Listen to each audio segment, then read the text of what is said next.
And what's up? I know I'm crazy. Audience with Naja Hall. So today I have an extra special guest because you guys know this metamorphosis that I've been going through with this podcast, right? We started out talking about trauma and drama and mental illness, but now we're talking about sustaining and maintaining and achieving balance. And a lot of that comes from us. You guys have heard me suggest all these books, and I'm gonna show y'all some books because I brought them with me today to show our guest because I think he might be a little impressed. I don't know, but today I'm talking to Josh Livingston. That's Livingston. Is that Jamaican? Are you people from the islands? Is it Livingstone? I don't know. They may be. I never really checked on that, but it might be. It's possible. It's possible. So I wanted to have this conversation with Josh so that you all can hear and learn. And I'll be learning right along with you. So I want you to grab your pen and pad, just like me. I'm going to be writing stuff down.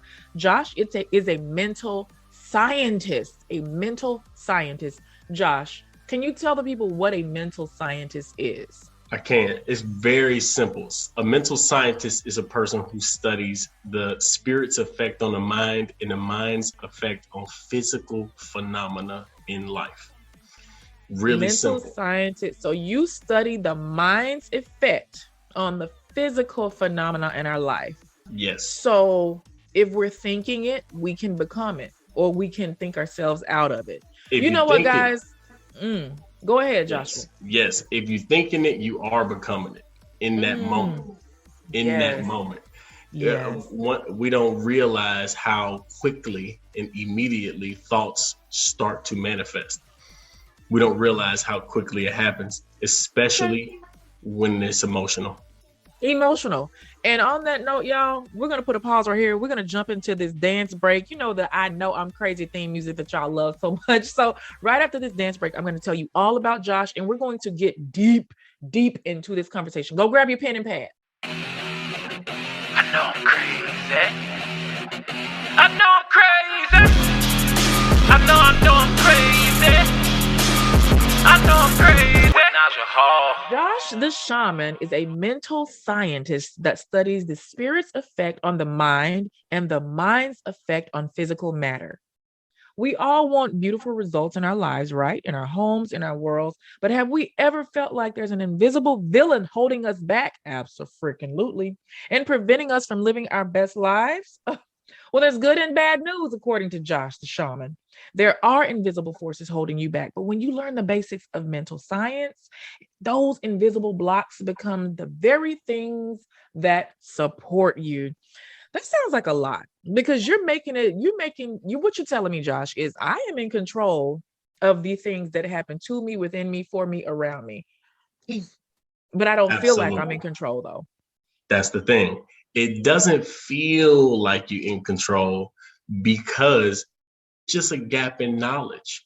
It's just a gap in knowledge about what the mind does and how you function. So just like when we were kids, we didn't know what capabilities we really had. We just didn't know. Right. So you wouldn't call the child broken because he didn't know the capabilities that he had or she had. The child actually exercises the ability. The children get anything they want. They see what they want so clearly. They are not confused whatsoever, and they get it. So that's exactly how the mind works. No matter what age, no matter what race, no matter what anything else. That's just the way it works. So we do have power, but we may not have control over that power simply because we don't recognize. So you said children are really good examples of beings that can do this, but you and I started off as children. People around us started off as children. So somewhere between then and now, something got lost in translation. What was that? So what happens is when a child is born, I'm gonna have to back up and explain a little bit about the conscious and subconscious. We want to hear it. Yeah. I'm gonna expand on it. Let's go there. We got two parts of our mind. It's called a conscious and a subconscious. Now, it's studies that have been done on the subconscious mind. The subconscious mind, here's some facts about the subconscious mind. All of us have it, by the way, and all of us are using the exact same subconscious mind to do these things. So I want to explain this.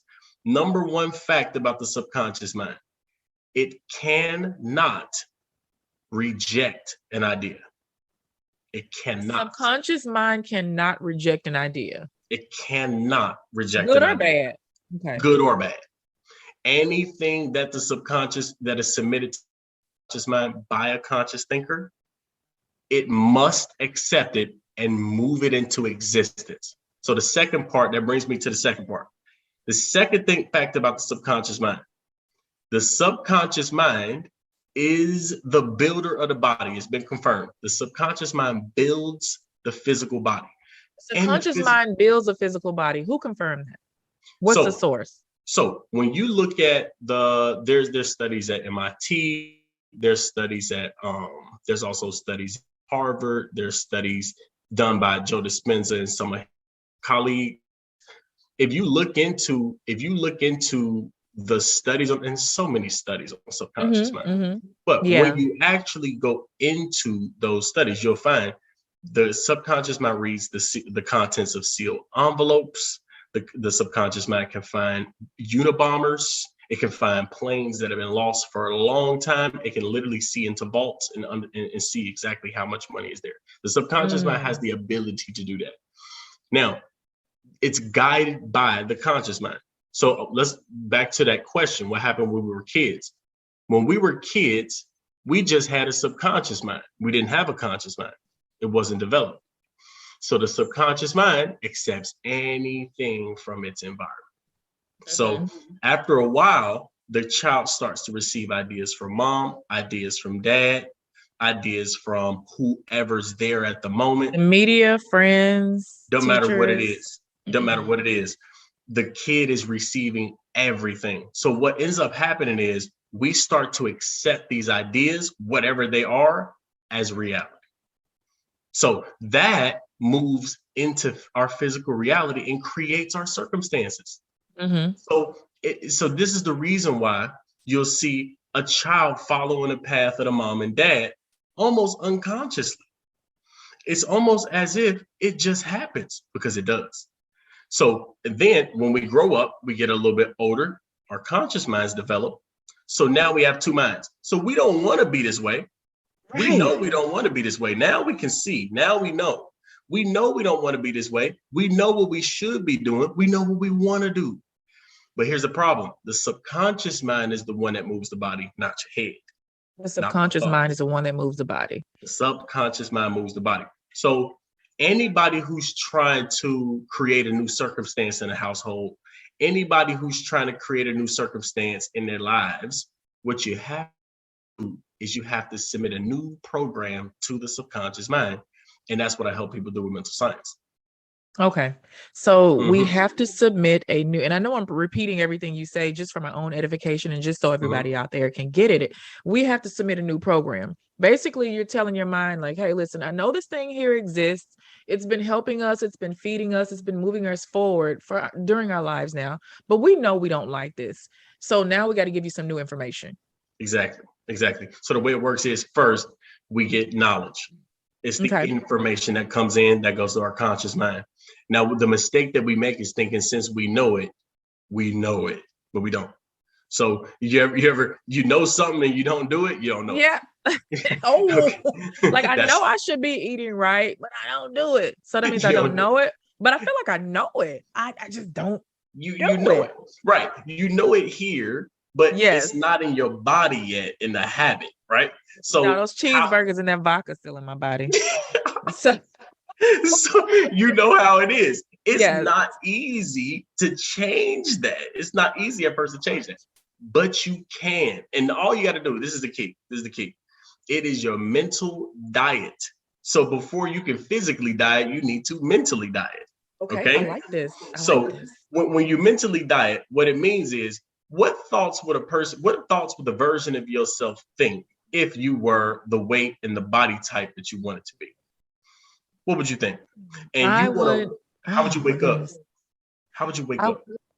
Well, first, I would take all the images of like the negativity out of my head. I stopped scrolling social media first thing in the morning because that's not good. I would I would literally visualize myself just jumping up out of the bed, brushing my teeth, putting my clothes on, and running outside to the gym before I got involved in my day. Because once I get my day started, it's hard to break away. And I get that. That's one of the things I would do. Now, here's what you just explained, and this is a common thing. You explain what you would do to get there. Yeah. You didn't explain how you would be if you were already there. Well, see, if I do that, then I would. So this is what happens.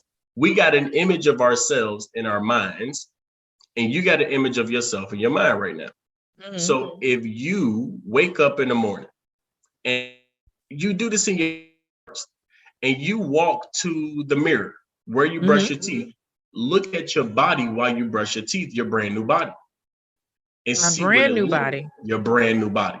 How am I supposed to visualize that when I'm in the current form though? First, when you first walk out of bed, wake up out of bed, the very first thing you do is visualize your definite aim. First, you can become grateful, but then you become grateful for the thing that you want. And you do that. Means for some of us, we want a new body. Some of us, we want a spouse. Some of us, we want mental health. Some people want a new house, new job. So whatever it is you're saying, I have to wake up and visualize myself in or being that thing, right? Exactly. And you want to feel, the key is the subconscious mind responds to feeling and thought together. Feeling and thought. Okay. So the thing that has the most feeling, you're thinking about the most conscious. So you want to feel what it feels like. So what you're doing when you do this, you're practicing. Your brain, here's a fact about the brain. The brain expresses the mind, okay? But it is not the mind. The brain expresses it. So when you start to feel what's going on in your brain is sending off a signal that says, I am this right now. It can't choose. So when your brain sends off a signal that I am this, the next thing that happens is you behave that way, you exercise that way, you eat that way, you think that way. It just doesn't. Ultimately, I start to become that thing because I become it. So how does a person, I love the idea. And let's just use, I say, oh my God, I want to live. I have 4 kids and I want all of my kids to have their own bedroom. But right now we only have the 1-bedroom apartment, but I want a 4 or 5-bedroom house. Yeah. If I've never experienced it and I don't know how it feels, then how am I supposed to good question. take my mind there?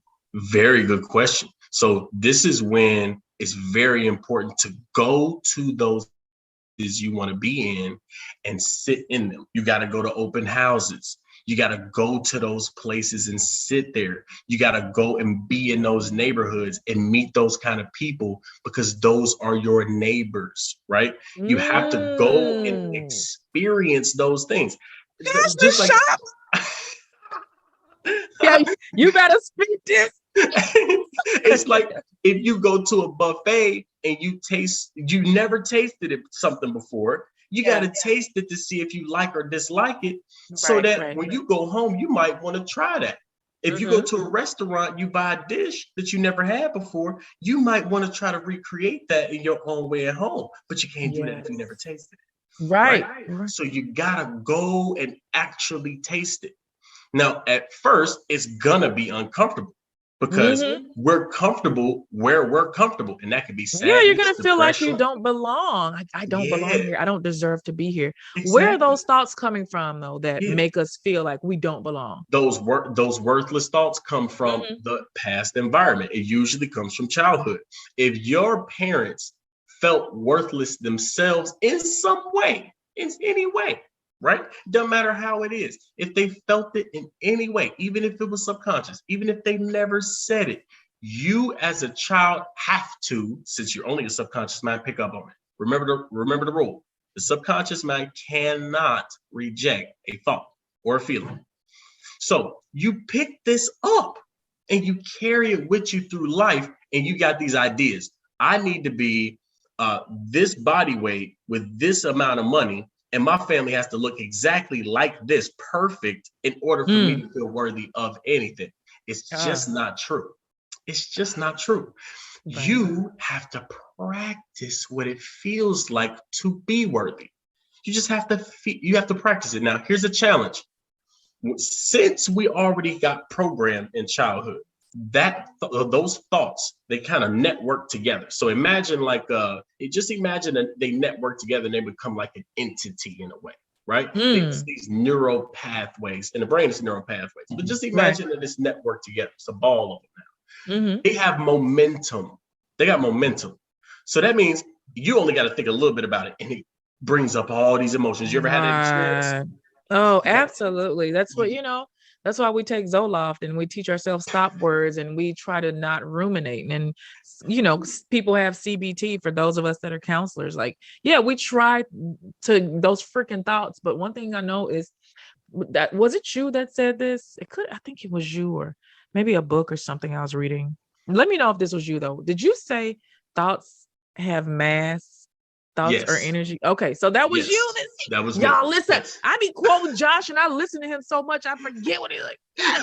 Yes. So I'm gonna, and I want you to correct me, but I'm gonna try to repeat it, because when you said it, I was like, "Damn, how much dead weight are we all carrying around because we don't really." And I might just let Josh. So Josh, I was watching one of his TikTok videos, and I'm going to share all of his links below so that we can all go and follow his page and spam him with love. He said, your thoughts are energy, and energy produces weight. Weight is mass. He's like, your thoughts have mass. And I'm just like, oh my God. I think I repeated that to one of my clients last week. Just these repetitive negative thoughts. And I was just like, thinking about it.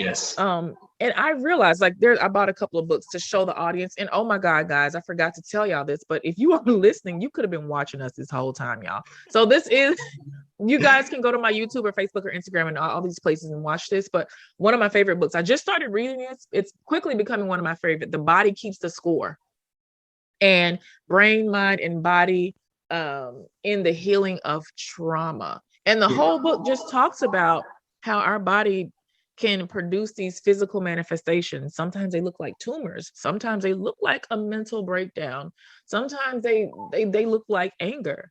So can you just finish that thought? Because I know I probably butchered it a little bit. No, Josh. You said you did really well with that. Okay. You did really well with that. That was good, because you're saying exactly how it is. As soon as when a thought festers and stays, when it's unhealthy, an unhealthy thought is any negative thought.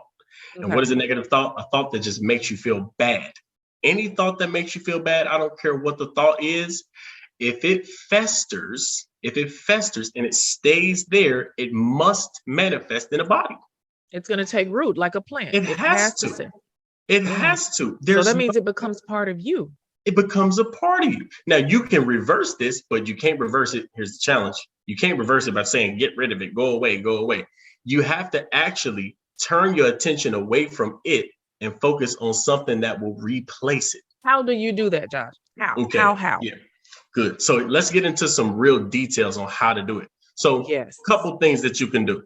Number one, you want to write down every single thought that is a limiting belief that comes up in your mind. You want to sit down and just be by yourself. Don't have a phone there. Do not have a phone there. Don't have anybody else there. Close the door, lock the door, stay there and say, let me write down all of the experiences that come up in me while I'm in this room by myself, and wait for the challenging emotions, because we don't like to sit by ourselves. So once you sit by yourself, let these emotions and let these experiences come up, and then get a pen and write it down. What are these beliefs and what are these feelings I'm feeling right now?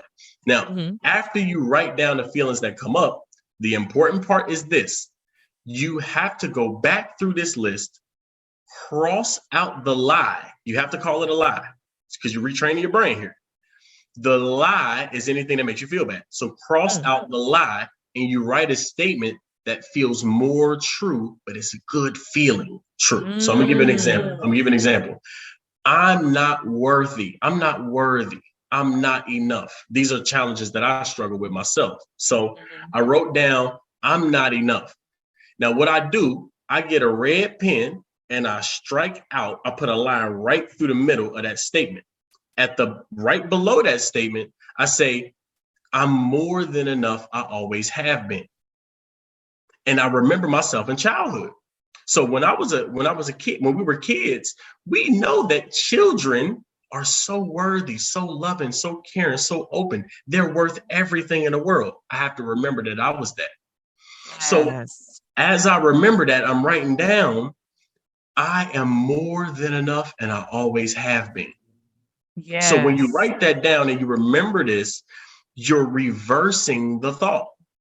Now you do it, and when you write it 10 times. Now I would write it 100 times if I was you, but I'll write it 10 times just to start off. But as many times, fill up a page with I'm worthy, I'm worthy, I'm worthy. And So ultimately what you're saying is you're starting to replace this, as we call them, cognitive distortion. You're replacing this cognitive distortion, and you're doing a restructuring exercise. we are restructuring the brain. You are literally restructuring. Restructuring the So, brain.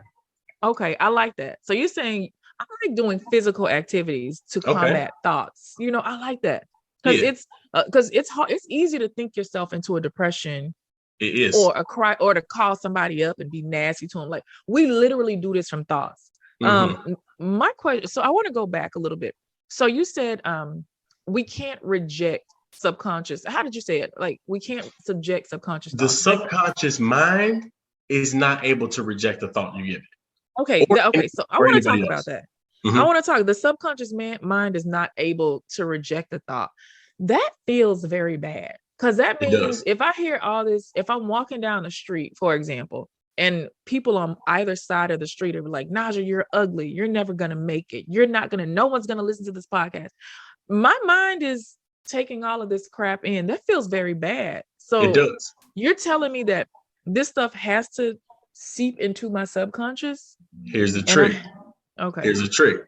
It doesn't have to, because you now have a conscious mind. So let's talk about the conscious mind really quick. The Okay. conscious mind is the part of the mind that can accept or reject. It's the part of the mind that chooses. It's the part of the mind that chooses what stays and what goes. This part of the mind is where your will is. The prefrontal cortex is Okay. what chooses. So when you hear a thought, this is hard to do because you got to detect it in the first place, right? You got to be able to hear it and see it coming before it comes. And this is where practice comes in the morning. You practice that. But when a thought comes in, an old thought comes in that you already wrote down and you know it, it's like, I know you come up through the day. I hear you come up in my mind through the day. When it comes up this time, you can say, that's actually not true. That's not true. And you can say, even if it is true, there's another thing that is true that I like more. So you don't even have to deny the thought not being true, because that may be too resistant for you. You may not be able to really, might not be ready for all of that yet. Yeah. You may not be ready for that. So you can say, hey, although that be true to some degree, there's another truth that supersedes this one. I actually am worthy, and I always have been, because I remember when I was a kid, I look at children around and I know they're worthy, and I know I was like that, so I must still be like that in some way, shape, form, or fashion. You don't even have to know exactly, but the goal here, you just want to feel a bit better about it. Right. Just a little. So don't try to change everything in the world all at once. Feel a little bit better every single day, all throughout the day. And here's what I do. My girl Hannah taught me this. She started setting alarms every hour through the day. I said, that's a good idea, because you can't trust the memory. The memory is going to be lax. It's going to be relaxed. So she sets alarms every hour to remind herself to feel what she wants to feel through a day. I am worthy. I deserve the career, life, relationship I want. Just basically whatever. Yes, anything. Every hour. Now, here the key. I do have to say this. I got to put this in here. You cannot do two you can't do two at once. You have to do one at a time. Like one per hour. One idea at a time. So let me give you an example. You have to have one definite aim. If you have two aims, it's too much. Just think like that. Two aims. Overload. Your brain is gonna be like, girl, you don't even believe this. Like, come on now. So it's too much. I gotcha. Two aims is too much. Keep it simple. Just do one. Now, what I would recommend is do the one that would make the biggest difference and is the hardest to do. Reason why? Because anybody can do one thing. Yeah. Anybody can do one thing. You can be happy for 1 second. You can be happy for 10 seconds. You can do that. You can do that without even having any external stimulus, right? Right. You want to practice feeling good for no reason. A lot of times we get attached to external stimuli to make us feel some kind of a way. Detach the feeling, the control of your feelings from external stimulus. Just sit there and say, can I feel love without thinking about who I love or why I love them? Can I just feel it? And just sit here and you can breathe. You can do it right now. You can even do it right now. Let's try it.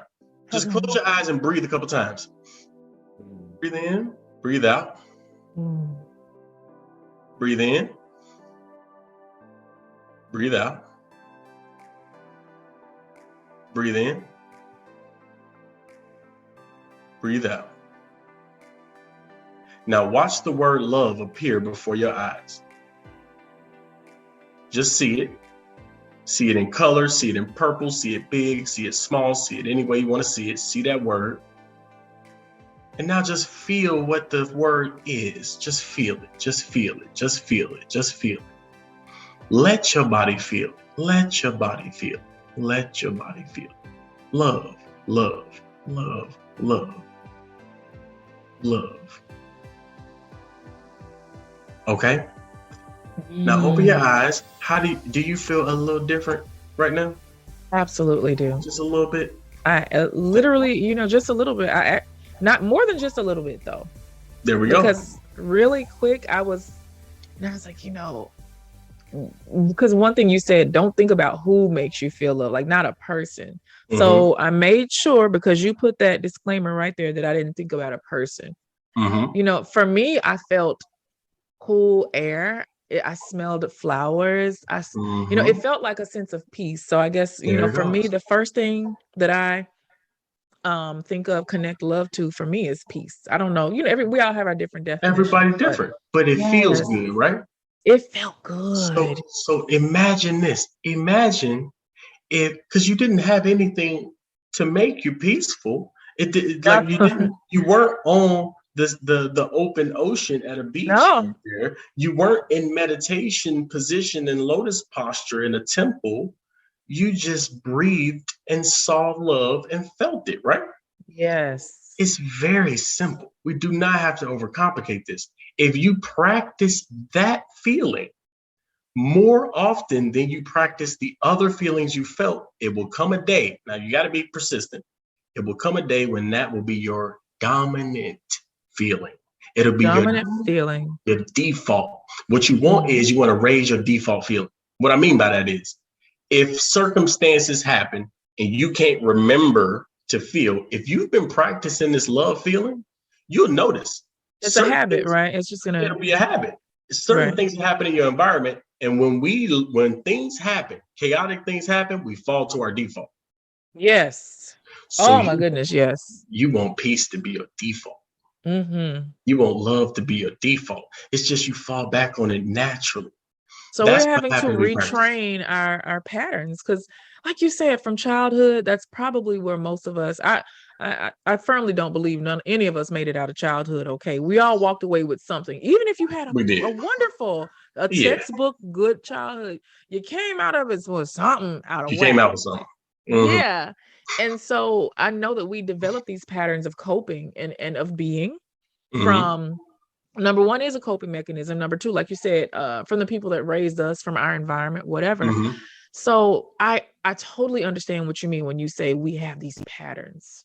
This is your Yes. default. This your because our patterns are our safe space. Yeah. But Yeah. really, are they really safe, y'all? If your They're pattern is every comfortable. time somebody crosses you, you're cussing them out, is that really safe? Is that how you want to be? No, as Josh said earlier, you don't want to be like this, but you just don't know how. So now he just taught us how, the work that we can begin to do, rather, to change that pattern. Does your partner share kids with a loony? Are your stepkids driving you up a wall? Is your partner failing miserably at setting boundaries?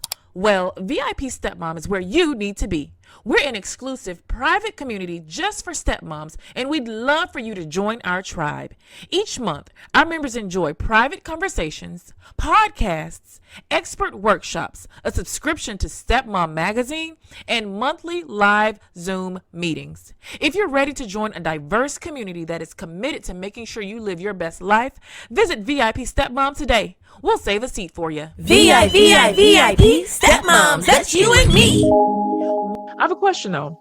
Mhm. A lot of parents listen to this podcast, whole bunch of Okay. parents. Some are single parents, some are divorced, some are married, just parents. Mhm. And one thing that we know is that the people that put those thoughts there, that implanted these from the very beginning, are the people that are responsible for nurturing us, grooming us, raising us, taking care of us. Yeah. What happens when you have one parent that is, and for lack of a better word right now, I'm going to say a healthy parent, meaning Okay. they're trying to do these positive affirmations with their children. Mhm. They're making them feel worthy. They're teaching them all the things. But then they have another parent, the other parent, that is literally, because of their unconscious bias, because of their own feeling of unworthiness, they think they're doing a great job. Mhm. Instead of them telling their son, you can be anything in the world, they tell their kid, you need to be realistic. You're only 5'4". You're not going to be taller than 5'10". You're never going to play basketball. This Mhm. parent is literally working within their own perceived limitations. Mhm. How the heck is the healthy parent supposed to help this child that's kind of caught with these two very opposing thoughts? That's a very, very good question. I'm happy that you actually asked that. That is an incredible question. That's an Yeah. incredible question. We need an incredible answer too. Yeah. And I know you have it's one though. it's probably gonna be more simple than you think. Okay. It's always simple. I want y'all to realize that too. It's always simple. It is not complicated. It is simple. It's simple, but it's difficult to continually apply. So here's the beautiful part about that subconscious mind we talked about. Yeah. I want you to understand a few things. Number one, a positive, beautiful feeling, since it's more fundamental to nature. If you look in nature, everything is just harmonious, beautiful. That's our fundamental nature. It carries more power. It carries a stronger vibration. So the best way to show your child the truth is to be that truth. Okay? So what I mean by that is, you tell your child you can do anything. It's another parent who says, oh, you can't do that. Well, guess what the kids gonna do? The kids work from observation, as we know. Monkey see, monkey do, right? Yeah. If they see you doing things that seem to be impossible on a regular basis, what's going to capture their attention? The person who's changing, developing, growing in peace, or the who's not growing but believes in limitation? The kid is going to watch the movement. The kid always watches the movement. It's like that. They won't say it, but they watch the movement and they make choices on who they want to be like. They're like, I want to assimilate to this one because this parent's life looks a little bit easier. This one looks like constant struggle and chaos. Yeah. So they pick up, like, for instance, when I was a kid, I saw my dad had, and I was very aware as a child just because I feel like I had to wake up really early because my dad was a Muslim, my mom was a Christian. So there was opposing. It was massive conflict in the house. So my dad, when my mom was away, would take me to the side and try to teach me certain things about Islam and Quran, and try to teach me that the other one was wrong. While my mom was there, my dad was gone. My mom is teaching me about the Bible and how this is correct versus the other one. So the reason I say that that's important, I had a massive conflict.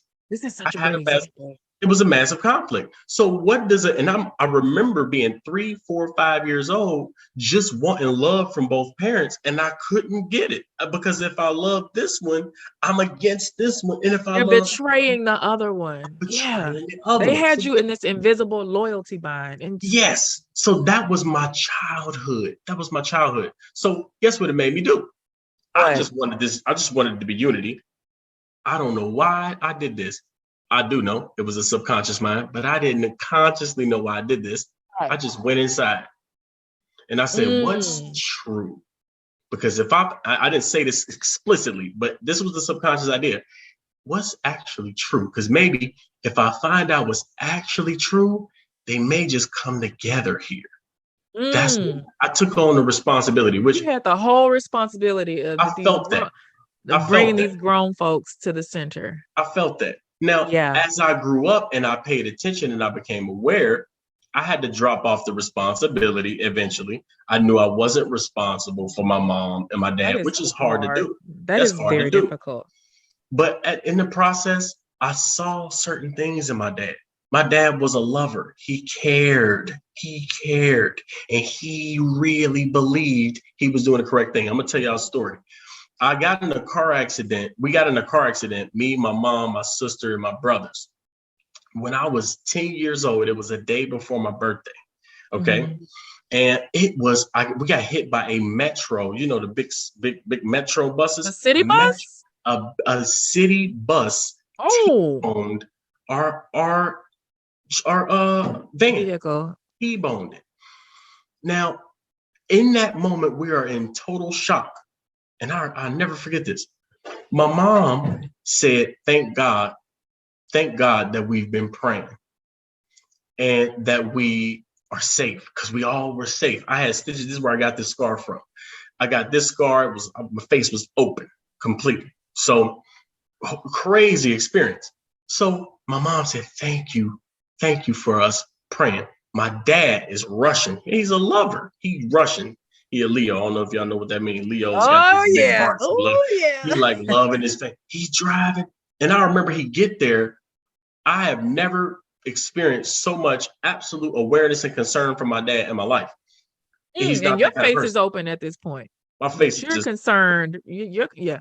I don't, at the time, I got so much adrenaline going through my body, I don't know my face is open. So I'm just looking for my mom and seeing if everybody okay. I was in shock. Yes. My dad comes, and I never forget this. He said, I'm happy. We said this, I'm happy that we prayed. My dad says, what makes you think I wasn't praying too? And when he said that, my mind split. I didn't know how to answer the question. Wow. And so in that moment, I got chills through my body right now, just explaining it. Because when he said that, I realized that I had been judging him. And I had been judging him. And that day I had to stop judging him and I had to start forgiving him because he loved us. He loved us. He didn't It feel sounds the like he way. loved with an intensity and a passion that sometimes could have been a bit thicker than what could permeate a 10-year-old or a child's brain. Absolutely. So Yeah. when I experienced that, this all goes back to that one point, the same point. I knew at first I want to be more like my mom than my dad because he got issues. Yeah. Yeah. In that moment, I got to see his heart. And I said, hold on. He loves too. I think we all pretty much the same. We just love. And then I came to that conclusion. Now that's a child's brain. I was 11 at the time, but I mean, that's a child's brain. That was from. I mean, you got some 60-year-olds, Joshua, that are not able to put that together. So that's amazing that you were able to do that I'm very at such grateful. a young age. I'm very grateful. I'm very grateful. Everybody has gifts, right? Everybody has gifts and they're born with different gifts. I'm very grateful that I was born with an awareness. Yeah. And Hyper awareness too. It was a hyper awareness because I sincerely wanted to, it was just love. I wanted my parents to be together. So I looked for truth. and I never stopped. So anything that I didn't know, I would keep in the back of my mind. And then I would just go through life looking for not confirmation, but let's see, is this right? I would keep things sometimes for 4 or 5 years in my brain. We're That I always didn't looking for know the little answer checks to. and balances. We Right. put those making those little mental notes. Mm-hmm. Were you ever able to communicate the massiveness of that moment with your parents in a way that they could understand? They would. I'm gonna be real. They could never understand it. They Okay. could never Okay. understand it It's because yeah. it was one of those moments that were just so internal, and so it was just internally transformative. It shifted my mind, and I talked to my dad. I talked to my dad since then. I talked to my mom. I'm a very lone wolf kind of independent person now, but Yeah. I love my parents. But I understood. I started to understand them, and I detached my identity from my parents. I didn't need them to be my identity. That is where the healing happened for me in, Yes. in a lot of ways. I said, these people, these are two human beings. Now, kids will eventually, if one parent is aware enough, now neither one of my parents were very aware, but and that worked to my advantage. So I want to point that out. That actually worked to Okay. my advantage. But when there is a parent that's aware, kids are so aware and so attentive that they pick up on what they want and what they don't. Remember, kids are just, they know exactly what they want. They're not unclear by any stretch of the, and they respond to love. They respond to love. It's So when you crazy that love, you say that. mhm, Wow. when Yeah. you love a kid, that kid is going to respond just basic response. They're going to respond to you because of the love. It's not so up here. They really can't even process all of that. They don't know Right. what's possible, what's not possible, but they do feel love. And when they feel that and they hear a parent say you can do it and they feel the love that goes with it, guess what? The subconscious mind responds to Because emotional thoughts. because it cannot reject an idea. So it's like, Yes. So even if you're not saying it as a parent, that kid's receiving it. They're receiving it just by you feeling it and believing it and knowing it to and be true. They're yeah. receiving it. And it comes out in everything you do. Everything you do, whether you want it to or not. The kid knows. They can see everything. So they pick up on all your mannerisms, the small ways that you tuck them into the bed, books that you intentionally read them. I remember my grandma. My grandma, just another story. My grandma, this is the most incredible thing. I did not I was a C and D student in school. Okay. I wasn't good at all. I was like, I need to get It out of wasn't your here. thing. It Yeah. wasn't a thing. Now my grandma, now the thing is, I watched my brothers and sisters go through some of the same, my brothers mainly, go through some of the same things. And he took on an identity that he wasn't smart.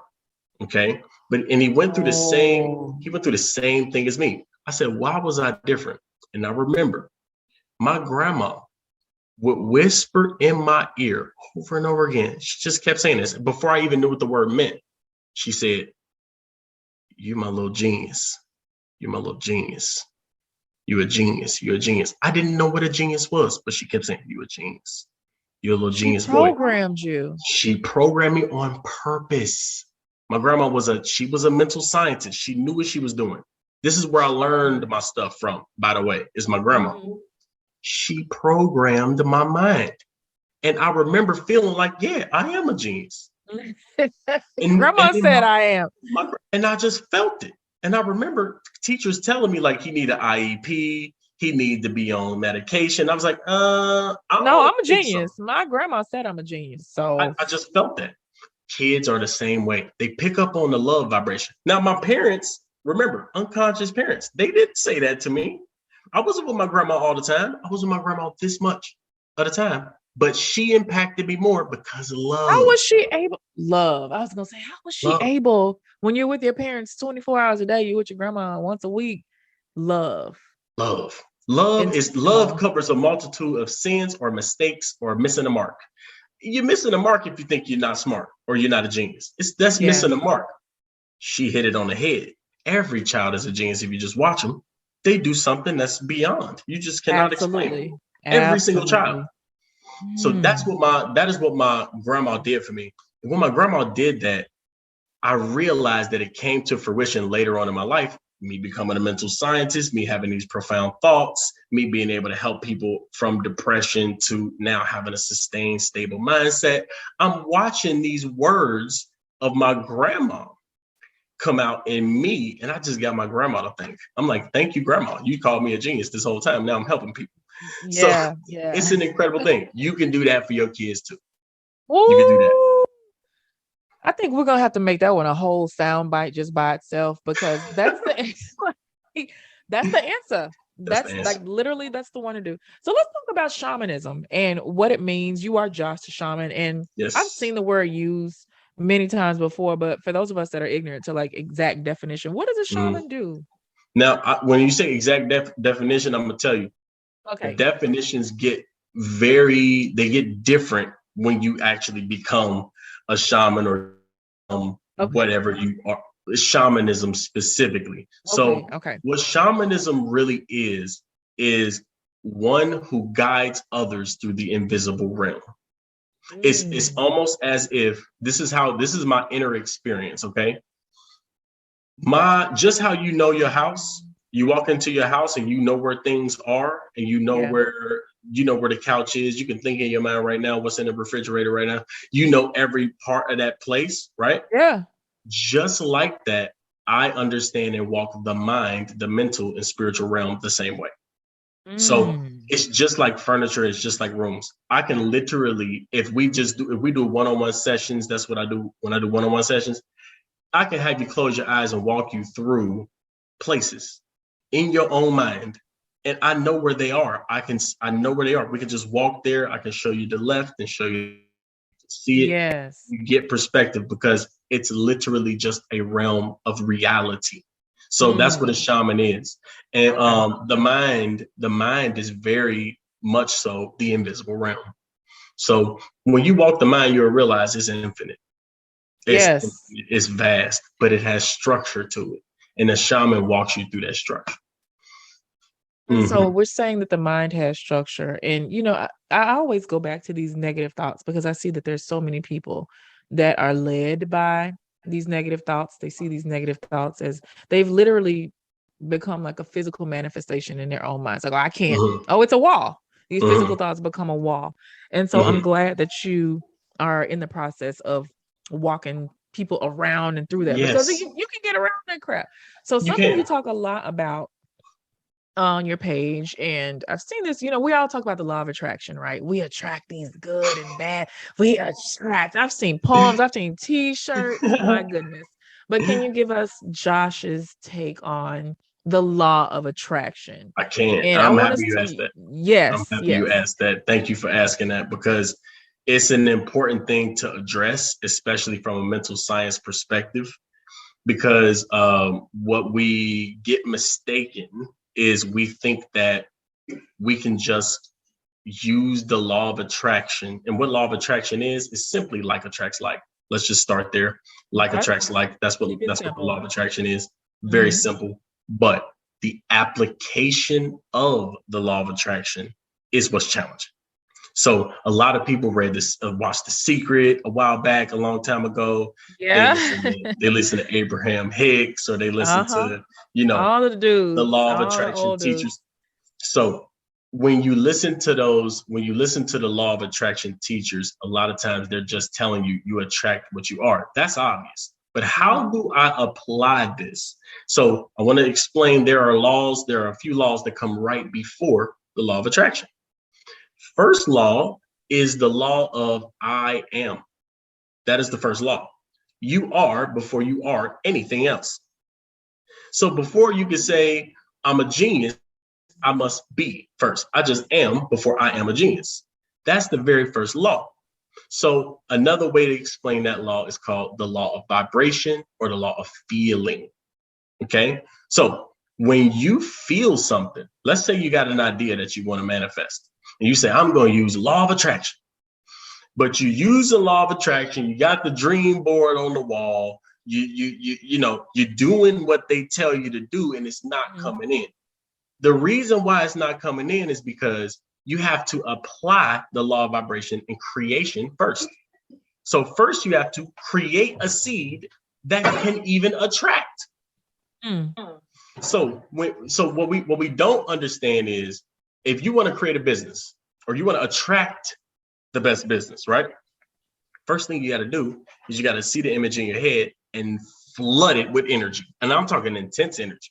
This is why, and I always say this, I always admired my mom, my grandma, and just the feminine energy in general, because the feminine energy is just the most attractive and most magnetic energy. It's so easy to be magnetized toward the feminine energy.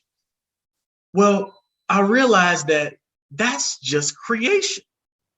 When you really love your daughter or your son, you have an explosive experience in your body about what they're going to become and what you see them as. It's explosive. So most people miss that explosion. Okay, that explosion is a creation of a seed. Okay. So you can't use law of attraction unless you got to create. You got to have that moment. You got to create it. And I'm talking intense emotion. Now, after you create that intense emotion and you declare that's where I'm going, I'm getting that. And I'm talking with no lack of clarity at all. You know exactly what you're getting because you know what you don't want. Usually it comes from one of those moments, right? Oh, yeah. Want this. I'm going there. I'm not going nowhere else. That's where I'm going. When you do that, there's so much energy that goes into that thought that it lights up. It's just like a seed. That's that explosive moment. That's the explosive moment. That's just like the seed up, breaking out and finally growing that first root. Now, you don't have to keep saying, what is it? It say, do not do vain repetitions like the heathens do. That's what it say in the Bible. It means don't keep repeating that process. Now, fertilize the seed. Fertilizing the seed means just feel good about it. Feel good about it. Play with it. Feel what it would feel like if you had it. Feel it. Visualize, become it, slide into it. It's those feelings. So the law of attraction is always working, regardless if we know it's working or not. But the challenge is first creating the experience. And then secondly, we lose track of our thoughts all day. We lose track of how we feel all day.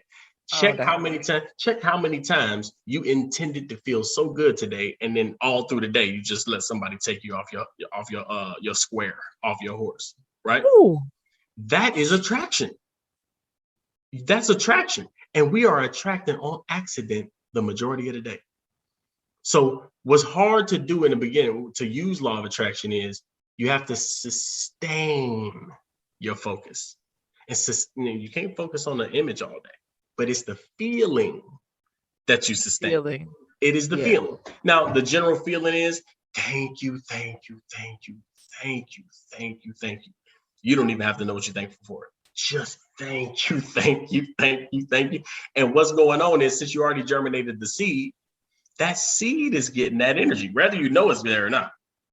Thank you, thank you, thank you. You can start that right now. If you just start saying thank you.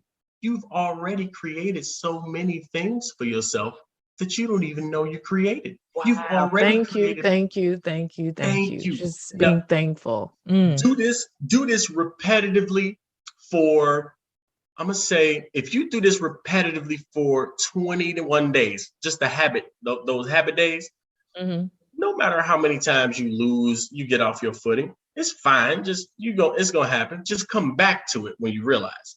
And just say, thank you, thank you, thank you, as deeply as you can. Do that for 21 days. You're going to manifest things that you didn't even know you wanted. You'll get things in your life that you've always wanted and you never realized you wanted it.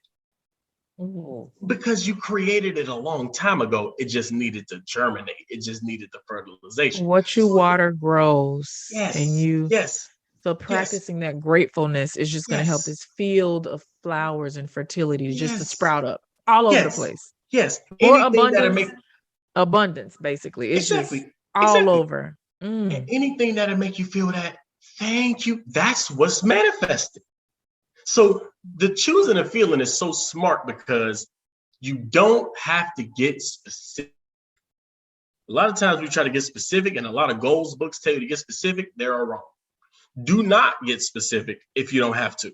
Get a feeling. You already created a lot. Okay? Yeah. Get the feeling of thank you, and trust me, you're going to attract things in your life to make you say, thank you. Thank you. This is what happened when I manifested. Okay, I'm gonna just give y'all a story. Yes. So I remember when I went to Houston for the first time, and I started a new position, and I was excited about it because I'm learning new things. Like I'm ready to learn. I'm out of my old habits. I was successful over here. Now I'm ready to try something new. I'm ready to start. So it was challenging. It was tough. I needed money at that time. It was the very beginning. So I'm with my friend. Now me and my friend, we do music. We always freestyling. He always talking about higher thoughts. He always talking about yachts and boats. He love these ideas, right? So Okay. the way I am, I pick up on energy and I amplify the energy I'm around. So I'm just enjoying my life. And I remember one day I'm running a group. I got a big group that I run where we talk about mental science and then we go deeper into this. So I'm talking to my group. And I remember after I got off the phone with the group, I'm like, I want money. And it was just so crystal clear. I said, I want money. I want a lot of it. And I don't want to work for a while. I want a lot. I want a lot of money. Like, I want to be free. Right. Check this out. Check this out. 2 days later, after I said that, I'm talking about explosive emotion. I said it. And I felt it.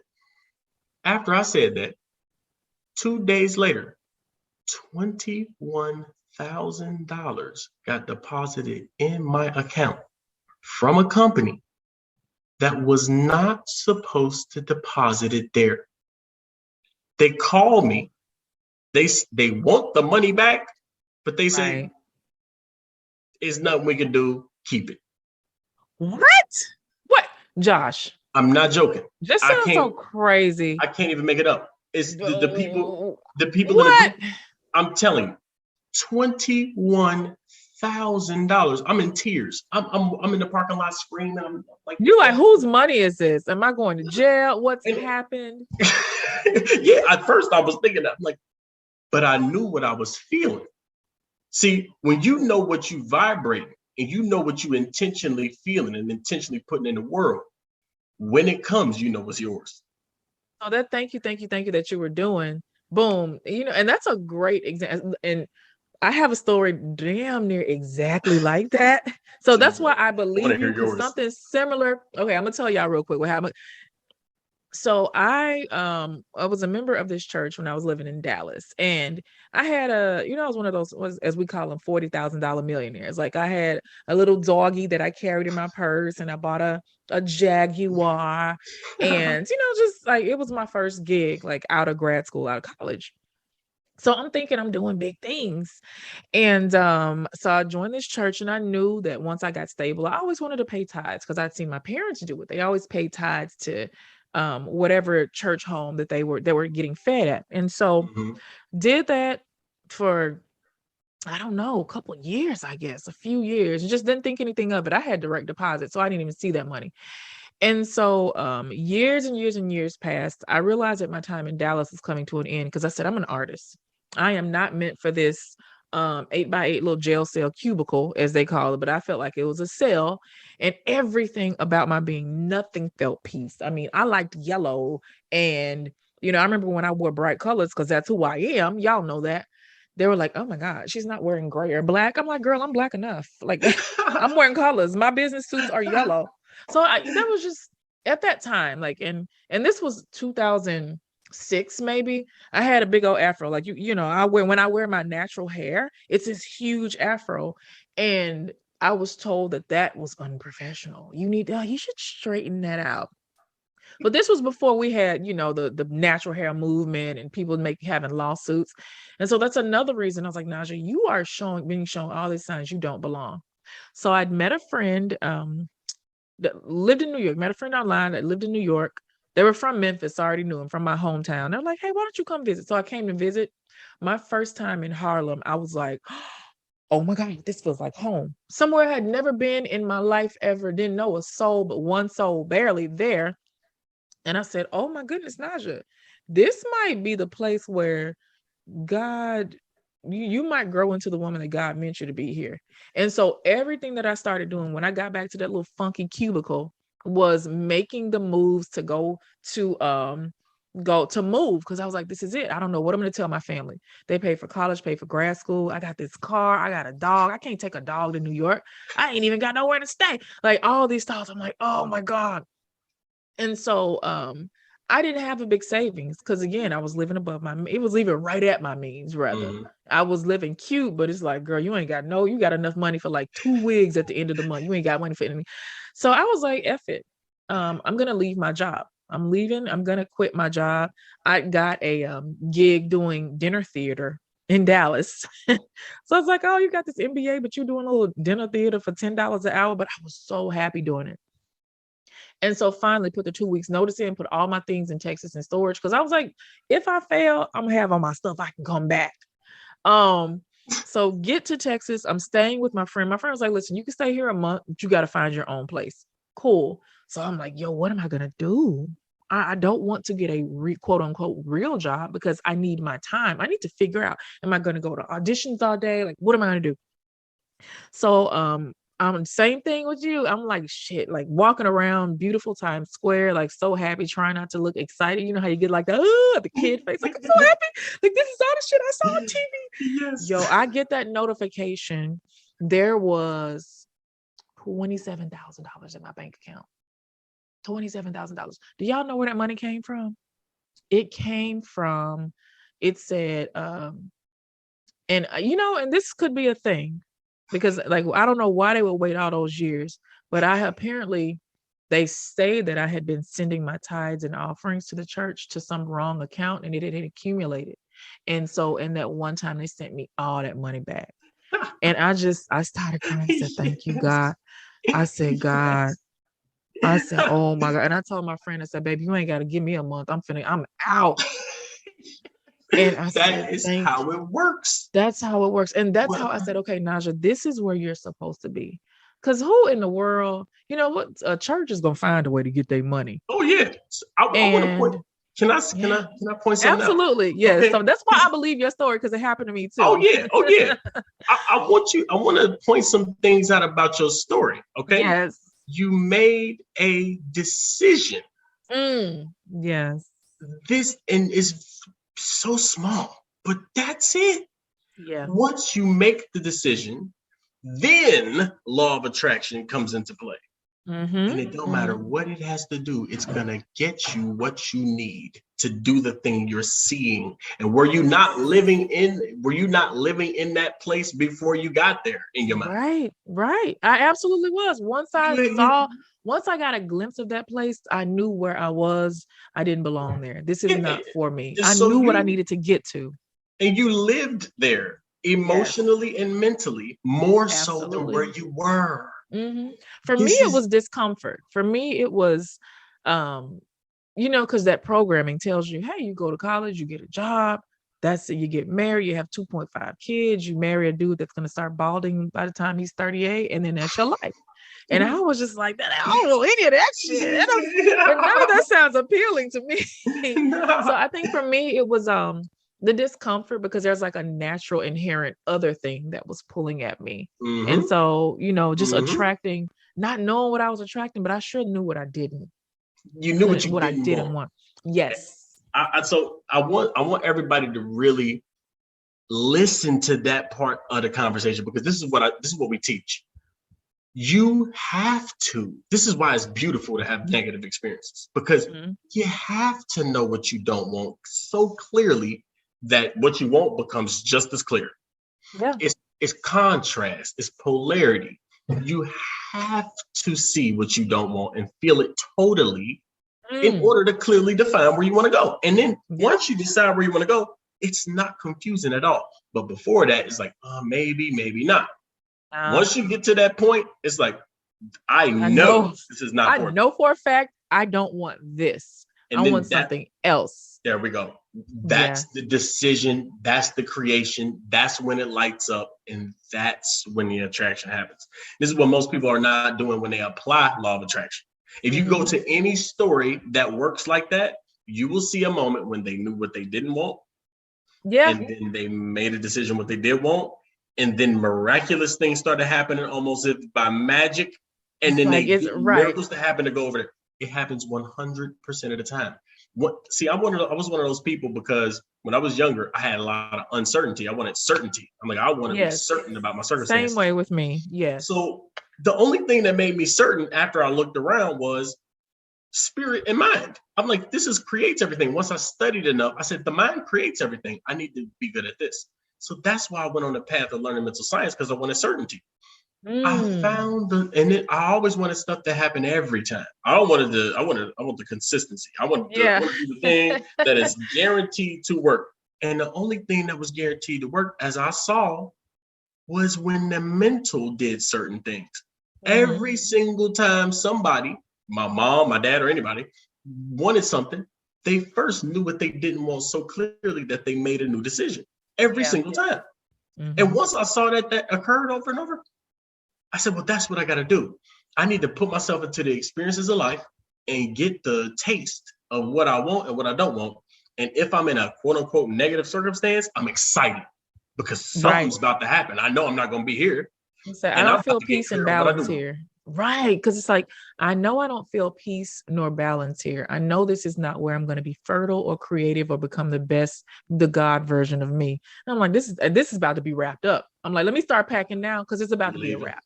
Yes. It's done. Woo, Josh, I literally feel like me and you could do like 2 or 3 episodes together. This was so amazing. I know guys, I told Josh, I said, listen, I booked you for an hour, but we're probably going to go 40 minutes. We've gone so far over that, but you guys see, like, we just couldn't stop the conversation. But one thing, Josh, can you tell everybody how to connect with you, what you offer, and how to find you online? Yes. Thank you for this. What you can find me on all social media channels as Josh the Shaman. That's what I am on Instagram. That's what I am on YouTube. That's what I am on TikTok. I have a Discord group. That is the one place you can find me. It's in my Discord group. It's the only place you can find me. So on my TikTok, he is very active in that Discord group, you guys, because that's how I connected with him, and I'm a part of that group as well. So absolutely, if you go into that Discord group, I'll set up a one-on-one call with you, and we'll see what's best for you. So get into that group. That Discord group, you can find it on a TikTok link. You can find it on the YouTube links. You can find it on my Instagram links. Just follow me there, and we'll go deeper. We'll go deeper. Yes. Well, Josh the Shaman, thank you so much for joining. I know I'm crazy with Naja Hall and our audience. From me and on behalf of the audience, everybody, let's give raise a round of applause. Yes. Thank you, listen, everybody, shout out to everybody that stuck around with us for this long. If you would, I want you guys to send me a note and just let me know one of the most important nuggets that you learned from today's podcast. I was about to say from today's lesson. It was a lesson, though. Just shoot me a note and let me know, and make sure you go and find Josh on each and every one of his social media channels. Everywhere, book a session with him. Comment heart emojis. Tell him Naja sent you, just so that he can know that there is love over here. And you all keep being wonderful, keep being great. I will see you every other Tuesday, everywhere your favorite podcasts are streamed. This has been another episode of I Know I'm Crazy with Naja Hall. I know I'm crazy. I know I'm crazy. I know I'm crazy. I know I'm crazy. Naja Hall.